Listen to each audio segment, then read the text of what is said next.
Dave, thank you so much. I greatly appreciate it, sir. My pleasure. Happy to do it. Yes, I know you're in the new building in terms of for the National Sports Media Association. How is that transition going? Making the move, that's a big move. Yeah, and we've moved a couple times since I've been with NSMA, back when it was NSSA. In fact, my first month on the job, we were in a temporary office space. And then the second month, we moved into this renovated warehouse space in downtown Salisbury. And there were 300 boxes in the back, and I didn't know what was in any of them. So it was a gradual learning process for me. We were there for a few years. I moved on to the Catawba College campus. 2 years ago, we moved here to Winston-Salem, and we were in the Center for Design Innovation. We're part of a Flywheel Co-working, which was in CDI, Center for Design Innovation. And then 3 weeks ago, we moved over here to 500 West 5th Street, which is an 18-story building in downtown Winston-Salem. It's exciting to be downtown because in addition to having all the people here, I don't have to get in my car to go to lunch every day. That's a key right there. That's the only reason you chose this building, right? I mean, there are, two of our biggest supporters are tenants. One of them owns the building, and another is a tenant on the 12th floor. So it's good to have your supporters nearby, and you can maybe run into each other a little more frequently. Why Winston-Salem, though, for the headquarters? Well, when we talked about moving a couple years ago, it's like we need to go to a place that's a little bigger, that has more opportunity to grow, and yet you don't want to be in a place that's so big you're going to get swallowed whole. And so we discussed a couple different places, and Winston-Salem has a great sports vibe. There are a handful of colleges, including Wake Forest and Winston-Salem State. There's minor league baseball, there's minor league hockey, they're trying to start a national cycling center here. You have great golf courses in the area. I'm leaving out some other stuff. Tennis, the Winston-Salem Open, which is an ATP 250 event, is here every summer. So there are great events. Learfield IMG has one of its headquarters here. It started as International Sports Properties and then became IMG College, and now Learfield IMG.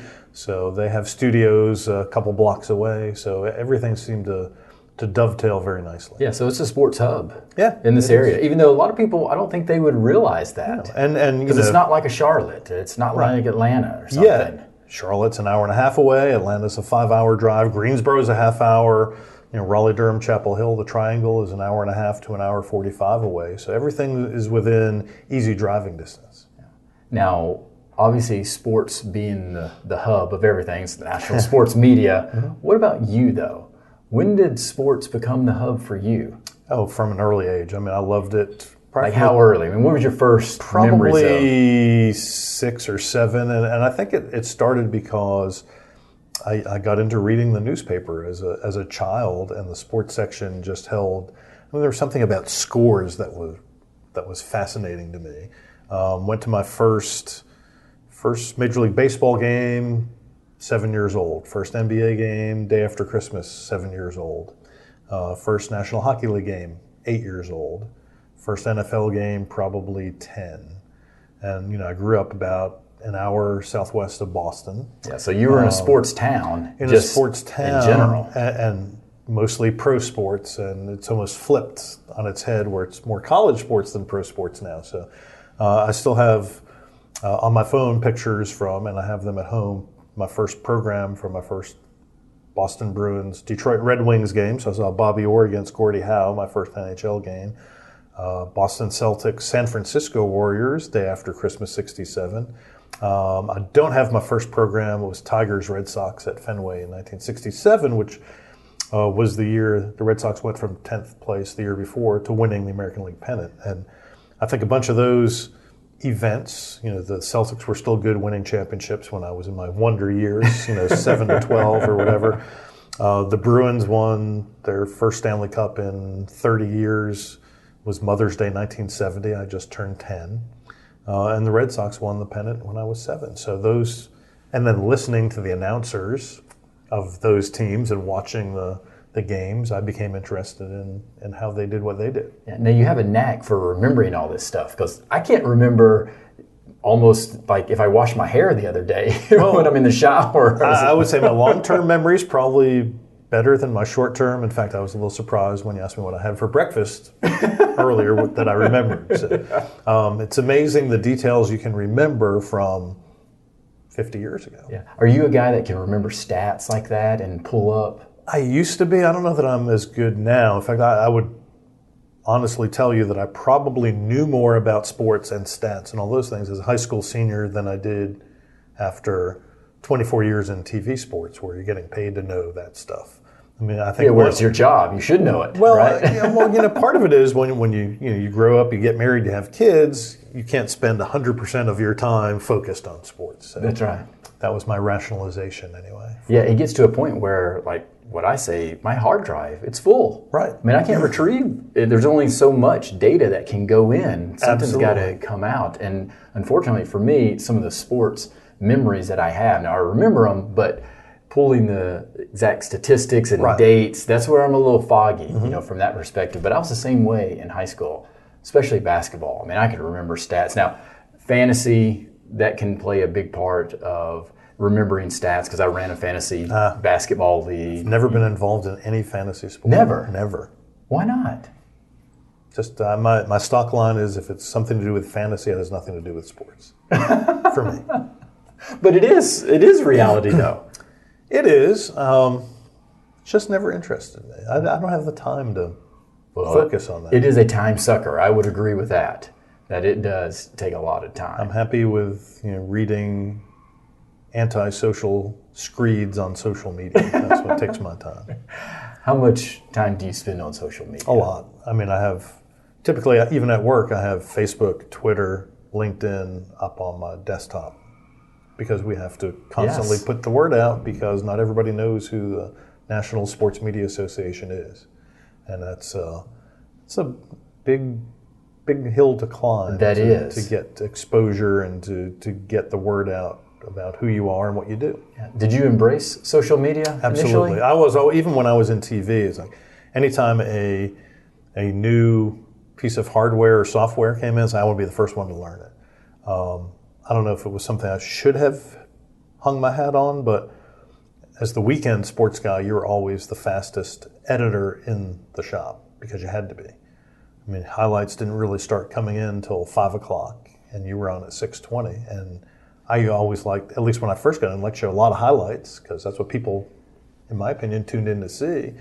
Well, you better learn how to edit 12, 30-second highlight pieces in an hour and then write it. So that's a lot. Yeah. And I think anything that can help you become more efficient is great. I remember when Nonlinear Editing, computer editing came in, and everyone's like, oh, this is going to be such a drag. And I remember it was the week of it's now the Wyndham Championship PGA Tour event in Greensboro. It's the Greater Greensboro Open or some semblance of that. And it was the Monday night of tournament week, and we stayed probably a little too long. There might have been a pairs party or dinner or something. Well, I had shot a feature on Tim Clark, the PGA golfer who went to NC State, and I did not sit down to start editing that piece until 11:06. It was done by 11:11. I mean, in 5 minutes, I was able to put, the whole audio track and then fill in with the BRoll. Now, was it going to win an Emmy? Probably not, but it got done in time for me, and it made the air. So that showed me what nonlinear editing could do. And then as I got more comfortable with it, I got into keyframing, so adjusting audio 1/60th of a second at a time, just to get that exactly right. And just all the different effects, which you don't want it to be effect-driven because you're telling a story and that can sometimes get in the way of a story, but anything that can enhance the storytelling, bring it on. Yeah. Why do you think storytelling is so important with sports? Well, it's, no matter what realm it's in, it's the history of us. And, sports, I was always a news hound, and I kind of looked at it that sports was my beat. I mean, I'll still sit up and watch, politics on the couch for hours on end, but sports to me was fun. And boy, you can earn a living at it too. That's pretty cool. But it's, it's a $500 billion business in this country, if not more by now. And it's something that connects people and connects communities, and that appeals to me. I think that's the big part that I see with sports. Right. It's just, I feel it's the ultimate connector.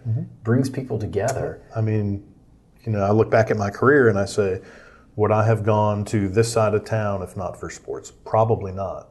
I mean, it's nothing that I say, well, I'm proud because I have a diverse group of friends and a diverse group of interests. Would I have been that way if my job hadn't forced me to do that? I don't know the answer to that. Yeah. But what you learn from that, and that's something that I'm happy to have accomplished in my years on Earth, is that I think I'm pretty well-rounded and diverse group of interests, and I'm not afraid to go to a different side of town because the people might look different than me, because you realize that we're all the same in most cases, and I have found that people are afraid of what they don't know. So you learn. It's all about learning. If you talk to people, you learn what they're about. Yes. And I'd say most of us are the same, despite our political differences these days. And even just your socioeconomic level absolutely. As well. And that's what I feel like with this podcast, a lot of times that people get to hear another side of some of these personalities that they see and think that their life is one way. But in all reality, it's not. Right. They're going through the same struggles that everybody else goes through. Exactly. Or the ups as well. I mean, it's all the same type of scenario. When was it then that you felt that sports was going to be your beat, that you wanted to make a career out of it? Probably early in high school. I remember before that, I think as a holiday gift, I got a little mini printing press. And it had the little rubber letters that were backwards, so you try to look at it and say, I have no idea what letter that is. And it had an ink pad, and it took an hour to basically set type for one sentence. And then you cranked it, and it's like it printed out a sentence. It's like, how cool is that? It's like, I can write sports stories. I remember in 6th grade, I would rewrite newspaper sports stories, which took forever to handwrite them, and read them in class. And it's like, oh, this is kind of fun. And then I was the editor of my 8th grade newspaper, just regular editor. It was a brand new school, and my claim to fame there was I named the newspaper. It's like, how many people get to do that? That's pretty cool. What was the name of it? It was, I'll quiz you. The name of the school was Martin Middle School. So it was the Martin, think alliteration, think I'm trying newspaper, informing. It's the Martin Messenger. Martin Messenger. Okay, I'm drawing a blank there. Yes, you put me on the spot. My daily quiz. That was still when we had mimeograph machines. We still, we type them on a mimeograph sheet and then run it on the mimeograph machine. And then sports editor of my high school newspaper. But I started writing for my local paper in a city of 50,000. I was a 15-year-old high school junior and started covering high school sports. And for some reason, I just knew in high school that as much as I loved newspapers, that all the money was in TV, and that's what I was going to go into. And got into radio in college, and still wrote for my local newspaper when I was home on breaks and in the summer. But I wanted to do TV. As much as radio play-by-play appealed to me, because I did it starting in college. First time I ever got on an airplane was to go do, I went to Syracuse, and I went to do a Syracuse 2-game basketball trip to what was then the University of Detroit and Illinois State. Finals week, and I was the only one who went because no one else could go. Because the finals. I was like, finals. I'm going to do a 2-game Syracuse basketball road trip. And that to me, that was a blast. So I liked both, and I applied to, I want to say, 225 TV stations and about 80 major market radio stations because I thought, I was the man and I could easily work in New York. That's right. And, was quickly humbled after sending out all those cover letters. And then it took me a while to get a job in TV. I substitute taught for 4 years while still writing for the newspaper, got into radio. Now, is this still up north, or in Massachusetts? Oh, no, I was still in Massachusetts, still living at home after graduation. And after about 3 years, I was working at a radio station in Brockton, Massachusetts, and we were doing high school football and magazine shows and scoreboard shows, which is great training to do a little bit of everything. And then one day, 25 years old, I'm still living at home. I need to do something. And so I got myself a season press pass to Providence College basketball. And while I was there one night, I went up to the sports director at the NBC affiliate in Providence. I said, look, I want to get into TV. I've done internships. I think I know my way around a TV station. I'll work for free. Do you guys have anything? And he said, here's the number, call the weekend guy. I think he needs help.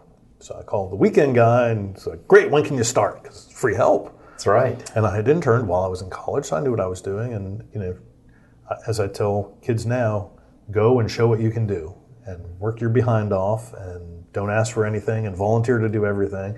And I put in 1,100 hours for free over 9 months. And he went to bat for me with the news director and said, can we hire Dave as our number 3 sports guy? So that's how I started as a $5.45 an hour associate producer in sports at the NBC station in Providence. And then when that weekend guy got a job in Boston, he vouched for me with the sports director there. So anytime there were any of their sports producers were either out sick or on vacation, I could get a per diem sports producer job in the 6th largest market in the country. And so I produced a bunch of shows, and so I got my experience in Providence and gradually worked on air to do reporting and live shots. They would not let me anchor.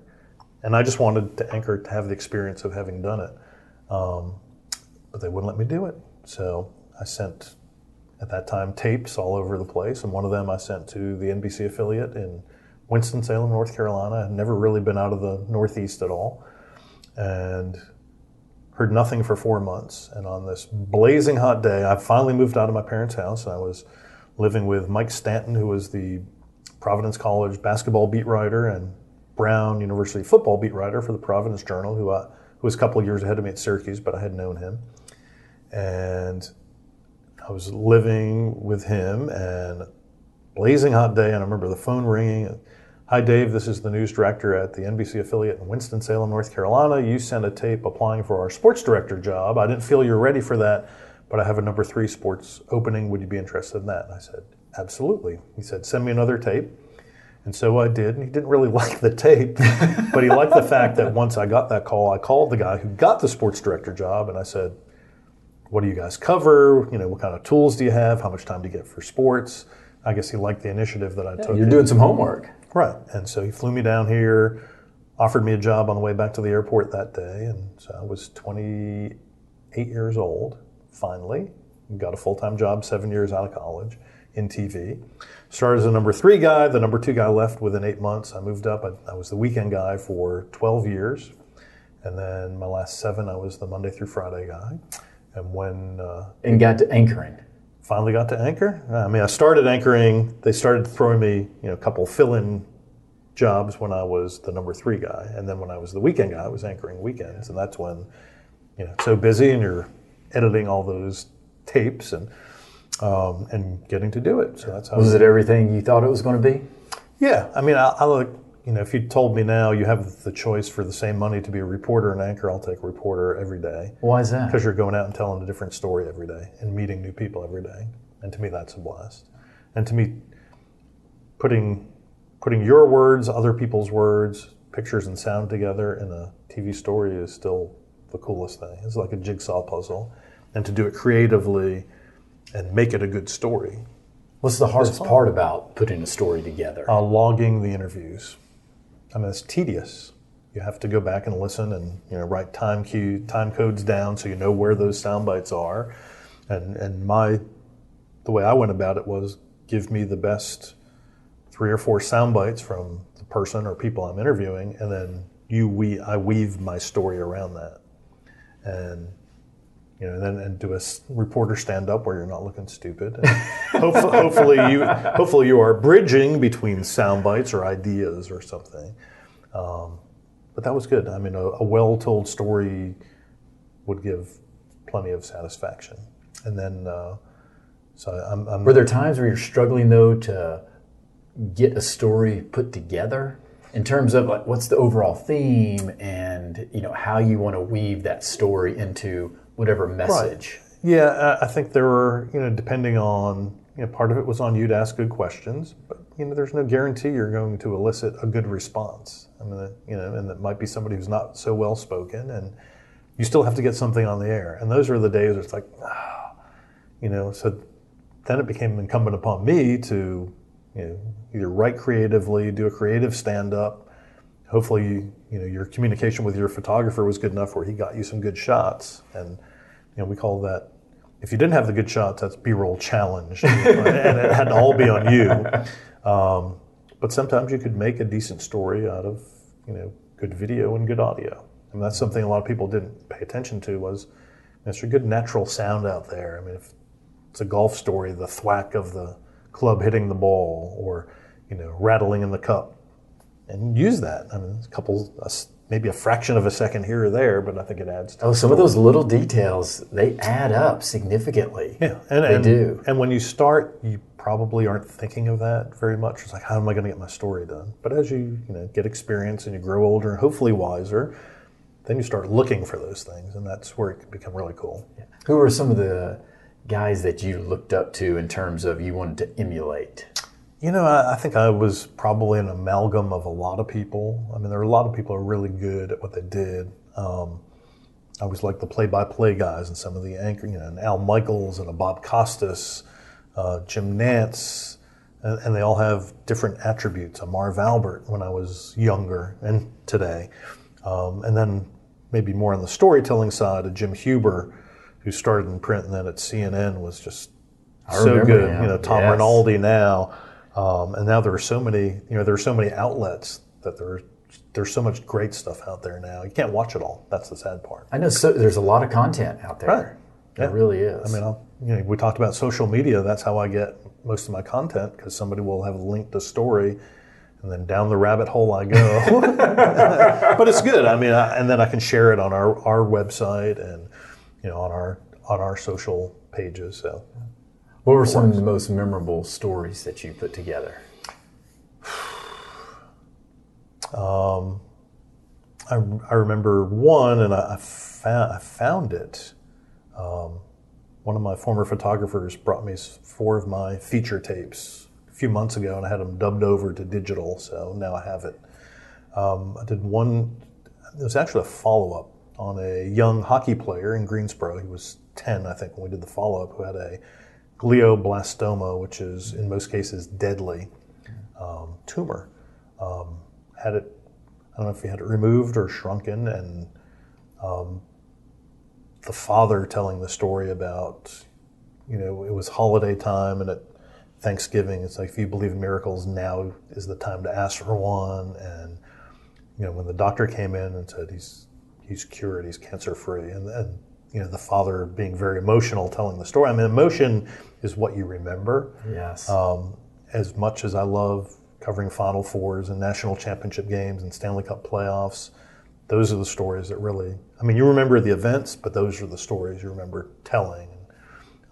Those personal connections, absolutely. To those stories. There's a high school football player at Mount Tabor High School here who, I believe it was the day of, I don't know if it's the last regular season game or playoff game, got in a wreck driving home on slippery roads and was paralyzed in a wheelchair. And we did a little interview with him going around the track around the football stadium. And I just remember some of the shots and gave great answers. And that between that and great video that my photographer shot, that was a really good story. So. And why make the transition to be the executive director of the NSMA? When the economy went bad in 2008, there were maybe 40 TV stations in the country that said to their main sports anchors, we need to cut our sports department, and you make more than the other people, so see you later.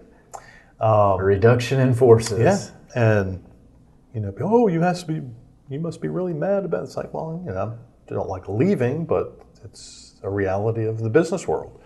And I didn't take it personally because I wasn't the only one. And there are people who were in worse situations than I was. 2 months after that, I was told, I anchored Thanksgiving night 2008, had the next 6 days off, and my boss asked me to come in on the 5th of those days off to meet with the general manager, and that was the message. So, I was fortunate. I'd been there for 20 years, and the package I got lasted for the time I was out of work. 2 months later, I get a letter in the mail. Congratulations, you've been elected North Carolina Sportscaster of the Year with the National Sportscasters and Sports Writers Association. So, as my wife said, sure, all these people get to fly across the country to this big thing. We get to drive 45 minutes to Salisbury. While I was there for the awards weekend, the local board president on the middle day said, "Why don't you apply for our executive director job? It's open." And I looked at him and I said, "I'm not sure what I want to do when I grow up yet." He's like, "I got to figure this out. I'm in the same boat right now." I was 48 years old at the time, and I said, it's a way to stay involved in sports and sports media. And so I interviewed, got called back as a finalist, and got hired September 1st of 2009. That same week, I had done my last 4 years of TV. I had done half of Wake Forest's pregame show for home football games, and I was asked if I wanted to be the sideline reporter for all the games. And I said, well, let me get permission from my new board, and they said yes. So did that. I started that the same week I started with this organization. So you're balancing both of them then. Yeah, and then started running the Atlantic Coast Sports Media Association, and then teaching a class at Wake Forest, or first at High Point 5 years ago, and now for the last 3 falls at Wake. And I used all of them to help this organization, and this organization to help them. Do you miss it? The side of being the sports reporter? Putting together stories I miss sometimes. I liked NCAA basketball time because that got us a little bit of travel, and then we would be in places where you would meet people who did what we did, whether it was TV, radio, newspaper. There are people, it's like, oh my God, I get to meet so-and-so, and then in the media hospitality room, I actually get to talk to them. and then I realized when I took this job that's what our awards weekend is. I mean, we get to meet people from all over the country who do what we do, compare notes, tell stories, how do we improve? What do you do that I can do? And I love that part of this. What's been the biggest advancement in reporting? Not necessarily just in sports, but obviously we can talk about sports. But is it the computer? Is it social media? Technology. Technology. Yeah, I think you put it all in that technology bag. Once upon a time we used to have to go to the library and get books to research things. Or encyclopedia, or now it's the Google machine. That's right. So, that has enabled us to tell more stories. And then with the proliferation of the 600-channel cable dish, over-the-top universe, now there are so many outlets podcasting. Yes. So many outlets to tell stories that people who once thought, I can never get into this business. My younger son, when he was 10 years old, did a sports talk show on his laptop. 10 years old. So you can do it. Right. That's right. He was upset because no one called in, but that's the marketing side he had no clue about. That's a whole different animal right there. That's exactly right. You just got to get the content out, and then you can work on the marketing side later. So part of me, and I very rarely regret things, but that I wasn't born 20 or 30 years later, where I could have started as because I was interested in it at 7 and 8 years old. I could have been the 8-year-old sports talk show kid.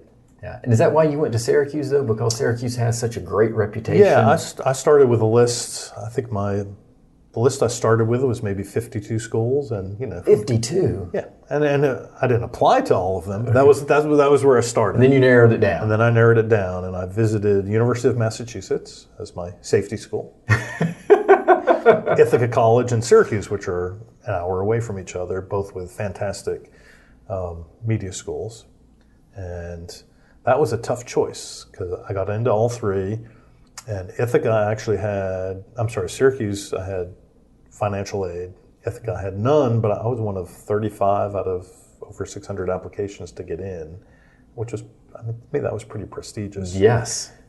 And I thought, Syracuse, bigger school, although not huge. A lot of people think it's this huge school, and it's not. Yeah, it seems like it because all you ever see is the Carrier Dome. Right.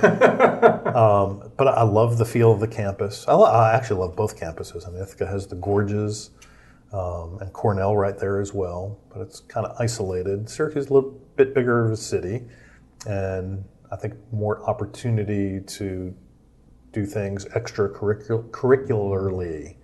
So, great student radio station. Now they have like 3 of them on campus. One of the first student newspapers in the country.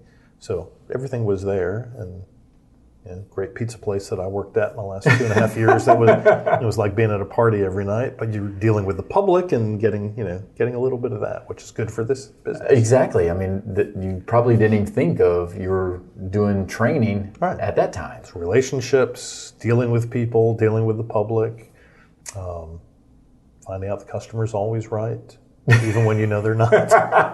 Exactly. And we always hear that adage, right? So.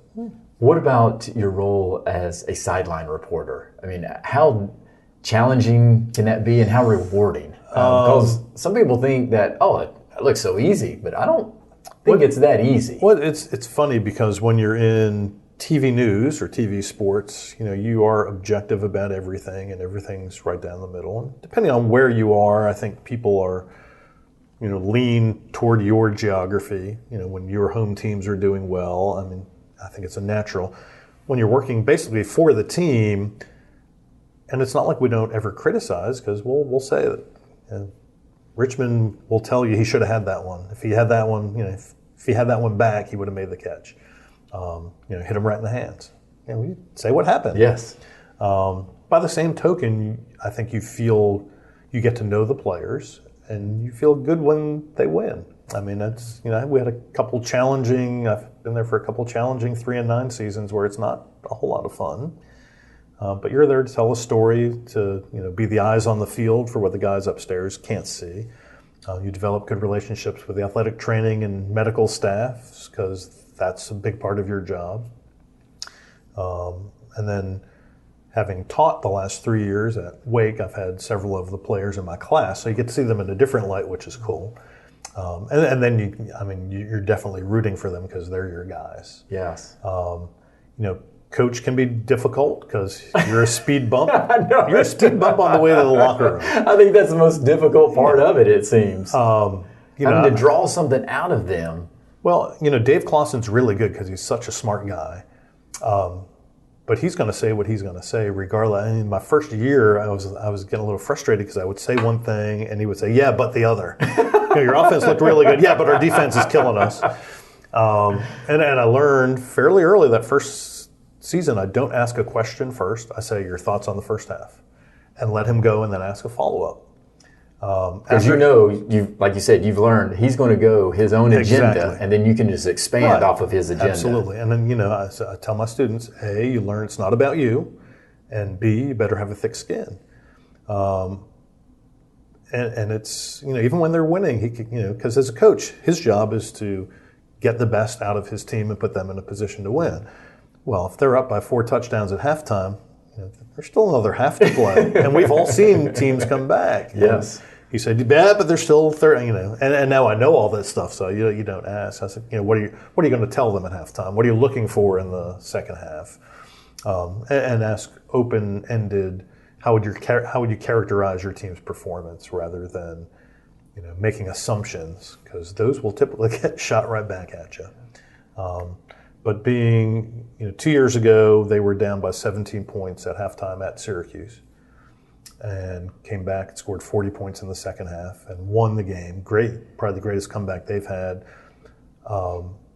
Usually on the road, my post-game setup is in the locker room, which when they lose is the most uncomfortable thing ever. Talk about a challenge. But that day was one of the coolest things. That was the best locker room I've been in since the Carolina Hurricanes won the Stanley Cup in 2006. Well, that's had to be a fantastic experience in itself. That was a highlight for me because I had played 15 years of lowest level men's rec league hockey here and had grown up around it. And hockey's my favorite sport, if you were to ask me, because it's the most fun to play and watch. My personal feeling. I do enjoy watching it live. Playing it, that's a whole nother animal. Yes. I'm not a good skater. and I wasn't really good either. And I was old by the time I was 39 when I started playing here. So Anyway. Yeah, I'm too scared of injuries now. Well, I usually had to go back and do the 11 o'clock sports after I played. So I would, full face guard and a mouth guard, just and avoid contact at all costs. It was non-contact, which is not to say it's non-collision. It just is a collision sport. So anyway, that was an Olympic year, the year they won the Stanley Cup. And working at an NBC station, our management wanted our talent to show a Winter Olympic sport. Well, they knew I played hockey, so I got on the ice with the Carolina Hurricanes one day after practice with their Olympians. So I'm standing there and I get dressed and I'm watching them practice. And even someone who's been around hockey all his life, the speed at which they practice is unfathomable. Had to be insane. And I started getting a little apprehensive because the last thing in the world these guys are all going to want to do after busting their asses for an hour and a half is entertain some, at that point, 45-year-old TV sports guy who thinks he can play hockey. They could not have been nicer, played along. It was, we mic'd up Brett Hedican. Martin Gerber was the goalie. Frankie Caberlet, defenseman. So Gerber was Swiss. Hedican, U.S. Eric Stahl, U.S. And then, am I forgetting? Frankie Caberlet was Slovakia, I believe. So I was, I did a few rushes in from center ice trying to beat Gerber, and then I stood by the side of the net and was getting fed passes. I beat him once, he hit the post. So I didn't get to celebrate. You didn't get to score. But Hedican was good because he had the mic on. He was, performing critique. Was he doing it. Doing a little play-by-play? And it was a lot of fun. So anyway, fast forward 4 months, I won the Stanley Cup, Game 7. In the dressing room, there were 300 people in there, family, friends are drinking out of the Stanley Cup. And I saw one of the neatest moments, which I wish my photographer had seen, not that you would have been able to hear it.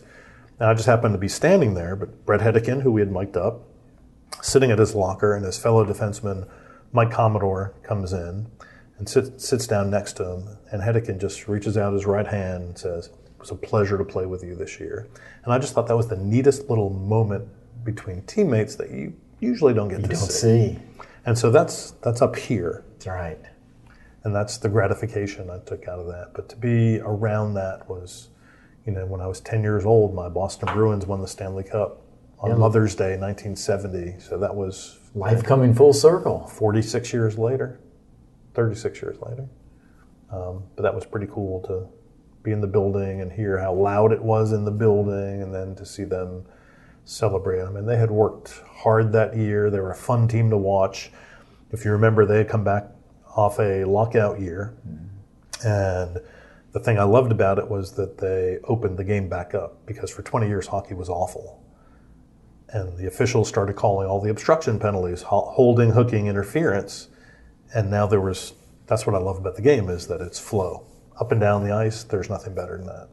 Now, did you ever have obviously your Boston roots, so you had those as your teams that you followed, but later on, did you still continue to follow the Boston teams, or did you still a Red Sox fan, and probably switched there. I can't watch the NBA anymore. And Why not? I used to love the Celtics and love the NBA because the Celtics I grew up with ran. Now they don't run anymore.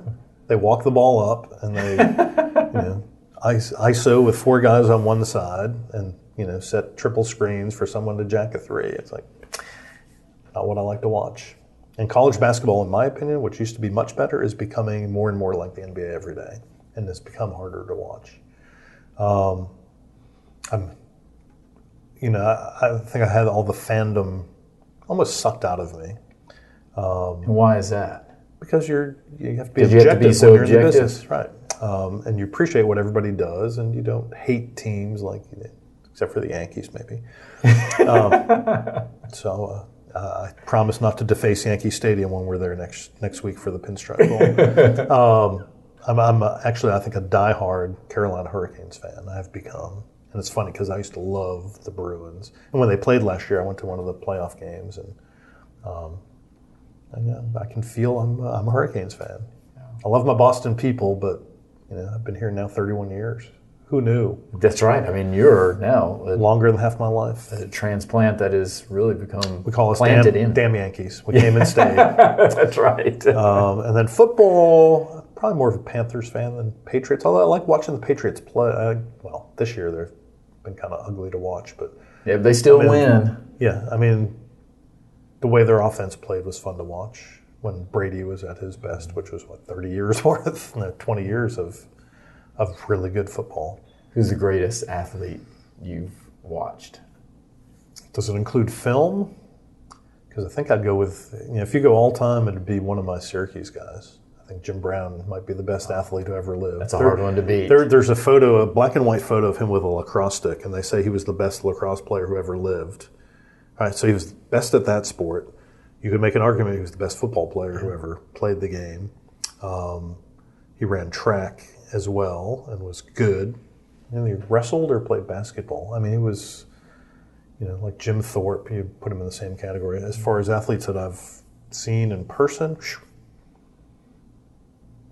maybe Michael Jordan. Yeah. But if you were to ask me what sport has the best athletes, it's hockey. I mean, imagine having to skate full speed for 45 seconds while being hit and have the hand-eye coordination with the puck. It is amazing. But unfortunately, hockey just doesn't get the same type of exposure, obviously, because of... Well, I think it's, now that there are Sunbelt teams in the league and you're starting to see kids from Sunbelt cities make it to the NHL, gradual, but I think, you made the comment, going there live to see it, you like it.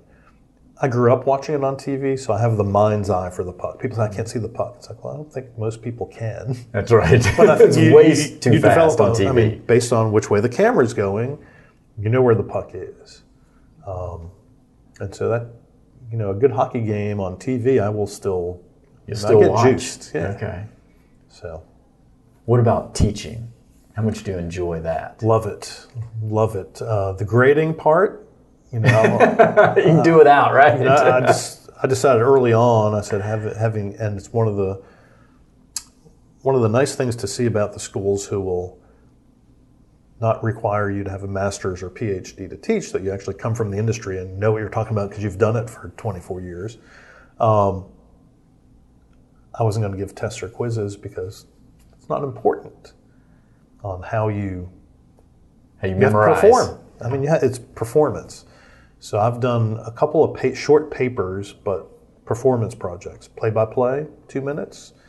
2-minute reporter package, 2 minutes of anchoring, Sportscast. And then my final is an in-class sports talk show where I'll break them into groups of 3 or 4. They're the show. They each do a 1-minute rant and then 10-minute show, and then they take calls from the rest of the class. And that worked. I pulled that out of midair at High Point University 5 years ago, and it worked so well. I've done it. I mean, it teaches you how to think on your feet, how to ad-lib, how to communicate your ideas.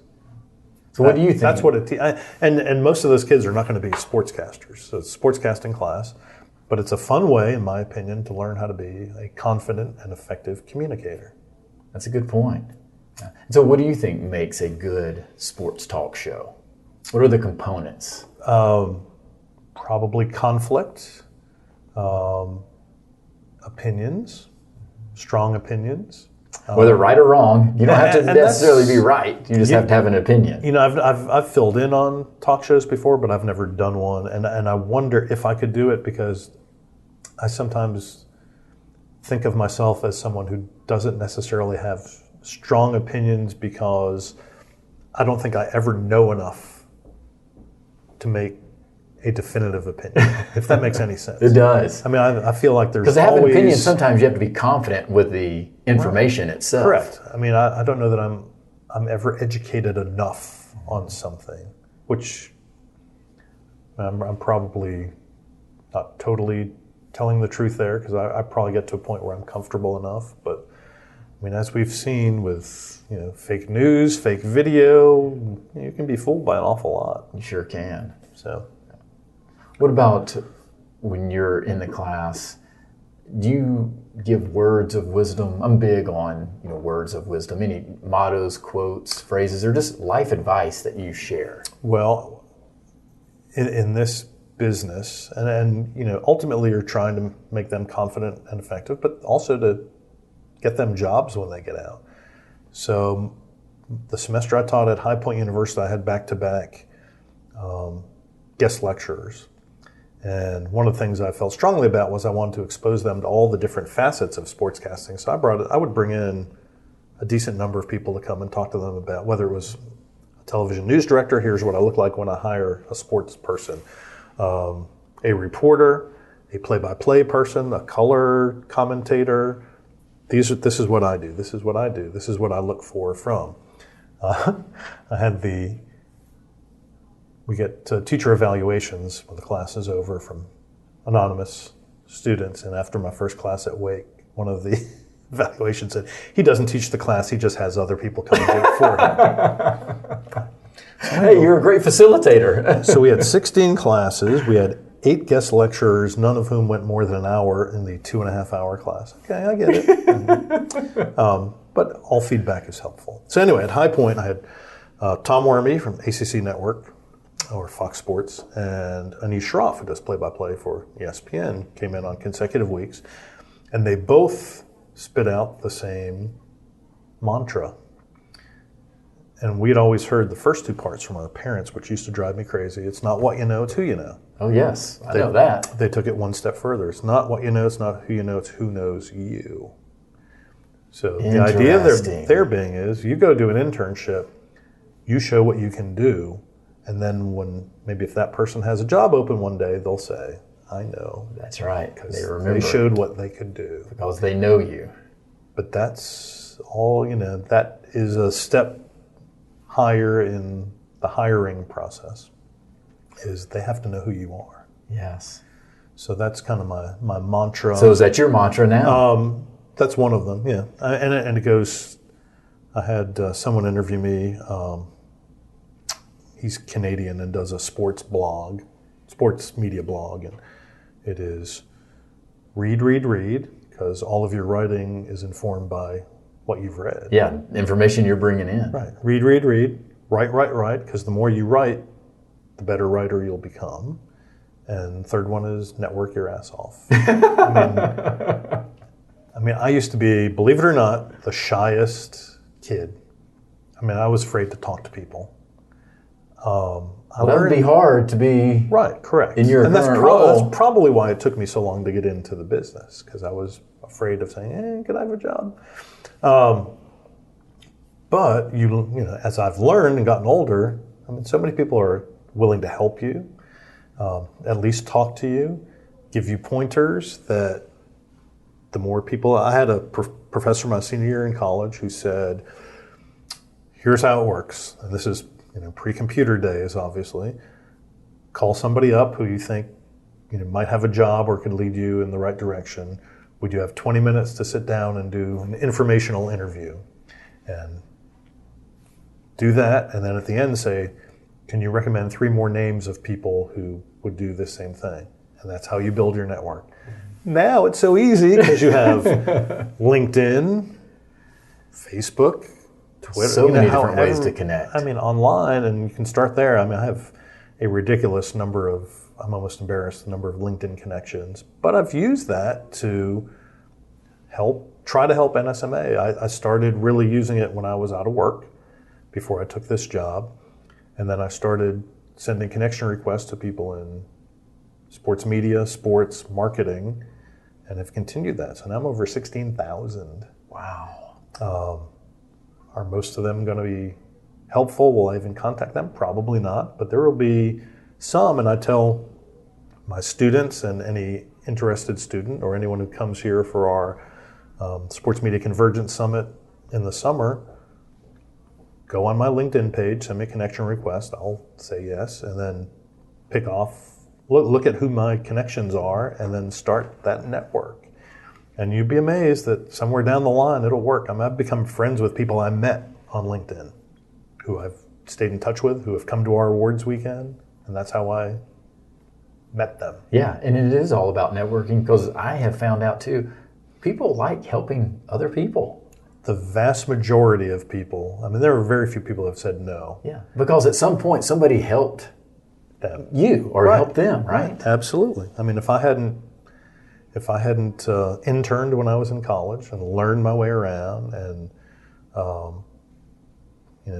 when I volunteered at the NBC station in Providence. By the way, the guy that I volunteered with, his name is Jack Edwards. He's the television play-by-play voice of the Boston Bruins now, and has been for 15 years or 20 years. So you never know where people are going to end up. That's right. And you'll have people. I have people who email me or get in touch on one of the other outlets. I'm so frustrated I can't get in. I can't get that one job, and then all of a sudden they'll get that one job, and next thing you know, they're off. Yeah, people who interned for me, who went to CNN, voice of the Arizona Diamondbacks on TV. One's a sports anchor in Cleveland. You just never know. That's right. Well, you just never know. Now that you've been a guest on Rich Take on Sports, watch out, right? You never know. You never know who's listening or watching or is stalking you online. Exactly. That's right. It's like, I don't call it stalking. I call it investigative journalism. I like that. Yes. Go back to your reporting roots. Yeah. Beautiful. Dave, thank you so much. Rich, thanks for coming. Greatly appreciate it. My pleasure. Anytime.